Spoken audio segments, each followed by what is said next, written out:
That was an absolute horror show. There is no if, ands, or buts around it. That was complete and utter disaster of a game for Bournemouth out there today. My mind is all over the place, so I'm trying to get it straight. Whistle just went off about a minute ago. I'm trying to get a nice, fresh reaction after this, and I want my emotions to pour through in this video because how I'm feeling right now is exactly probably how most of the AFC Bournemouth fans are feeling. See you later, Kyle. We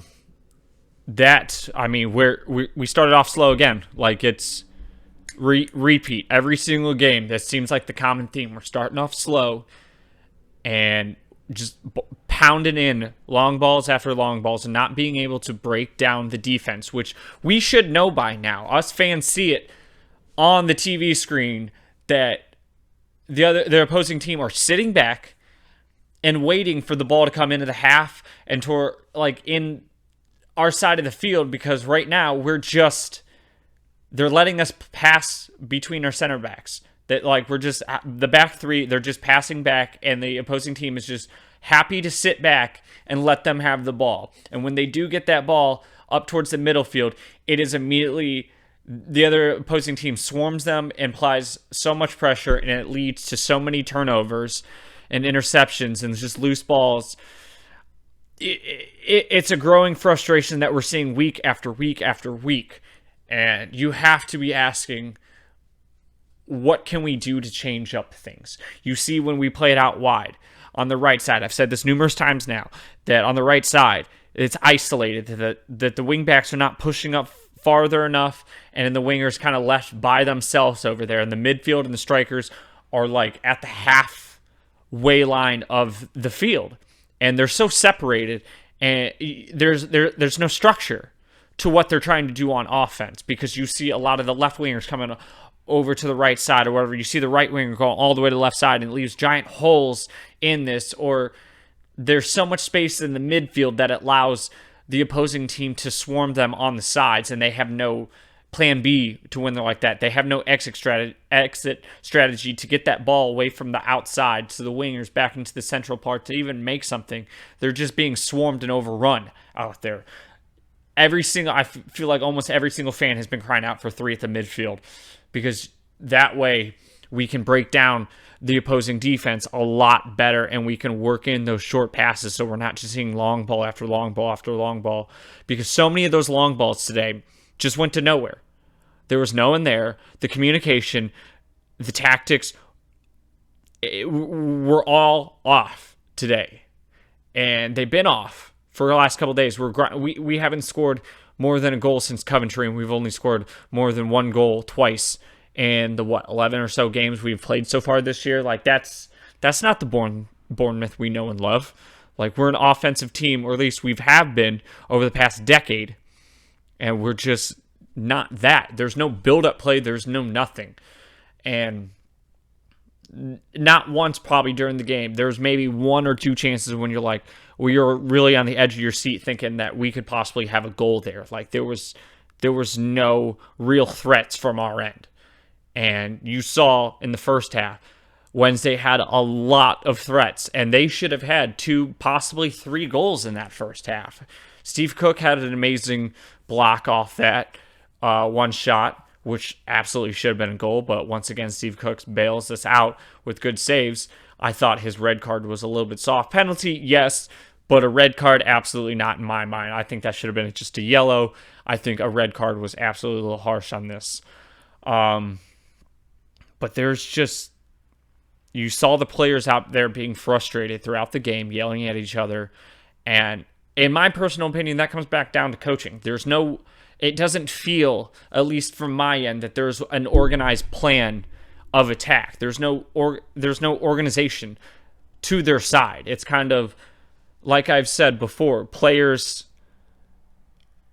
having to build it up on their own instead of working as a team. It's a bunch of individuals and not a team playing. Because you saw a lot. The chemistry is absolutely not there. And it just looks from a coaching standpoint that there's not any organization, like I've said. So you see on the Twitter a lot of people saying, hey, we're still fourth, whatever in the league, and like, hey, we should still be positive and everything. But here's the thing, when you look at it, you got to look at it from like a scientific method standpoint. Are these tests repeatables with the same outcome? We're getting 1-1s, 1-0 wins. Is that how we've been playing? Is it repeatable? And are we going to get the same outcomes with points and everything throughout a 46-game season? Is that going to happen? And right now, unless something changes, no, that's not going to happen. You're not going to get the same amount of points that we've been picking up at this rate.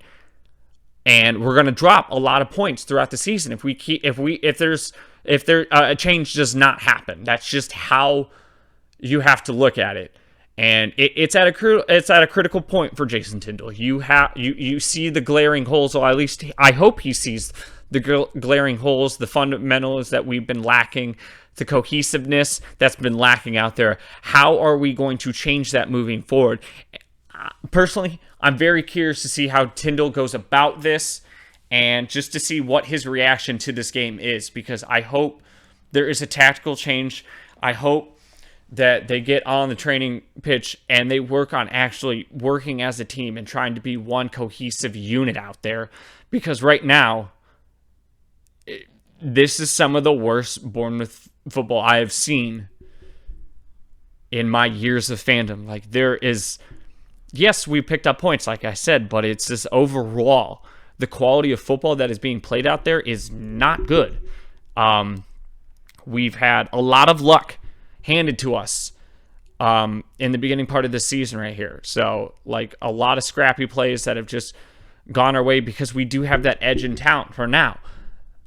But if we don't start playing as a team, I don't see us definitely not being in an automatic promotion spot and on the fringe of being in that playoff picture. So it's just something has got to change. We've all seen this performance coming.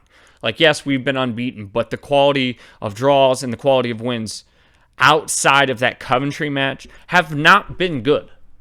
The only reason I feel like we've been winning in some of those games is because we do have a lot of Premier League quality players on our team that little individual talent does shine.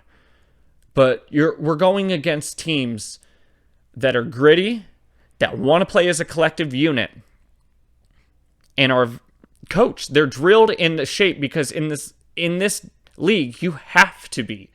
You cannot rely on individual talent and everything, because you're going to see a lot of tough, hard teams that are going to be doing these tactical fouls, which we're seeing over and over because they know we're a good squad on paper, and they're going to be at us. We're going to be the Goliaths on every single match, and you're going to see teams come at us at every single game, and we have to have a solid plan of trying to break down what opposing teams are playing at us, because I've seen it from my end. It seems very, very similar, the opposing teams, of their strategy. Like I said, they're letting our center backs have the ball and press when it gets the ball up to the midfield, and it's caused a lot of turnovers. We looked, in my personal opinion, I think we look a lot better when Lewis Cook's in the midfield. Kind of Gosling was not really existent today.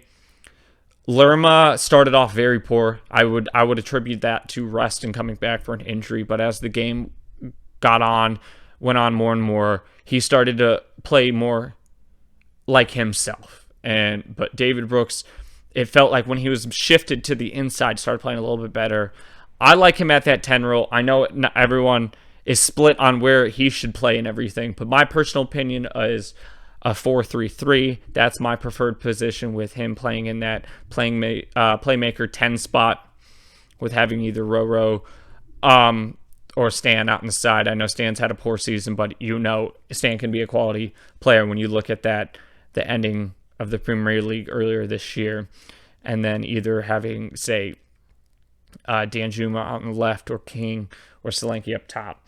Danjuma's had some very shaky performances lately.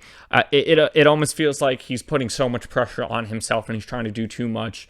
And but he was starting to get off better passes to people instead of just holding on the ball and trying to do everything on his own, like you've seen in the past couple of games with him. He was distributing the ball. We were trying, but like I said, we weren't able to break them down, and as it was just a complete horror show for the Bournemouth side. And on that note, please let me know in the comment section who you want to see out there in the next starting 11. What kind of formation you want to see out there. And I know some people are going to be harsh, like myself, on the positioning with the manager and everything and how we played so far. Let me know what your opinion is on that in the comment section. But make sure you smash that like button, subscribe to the channel. I'll have more videos coming out. Also, let me know in the comment section what kind of videos you want to see me put forward, because I got a lot of ideas and I'm always willing for more ideas from the Bournemouth faithful. But on that note, guys, have a good rest of the night for you guys and good rest of the week. And we're at it again over the weekend. So let's hope we bounce back, have a nice solid team effort that next game, and we start off strong. I hope that fire is in their belly over the weekend for that next game. Peace and love. Have a great night.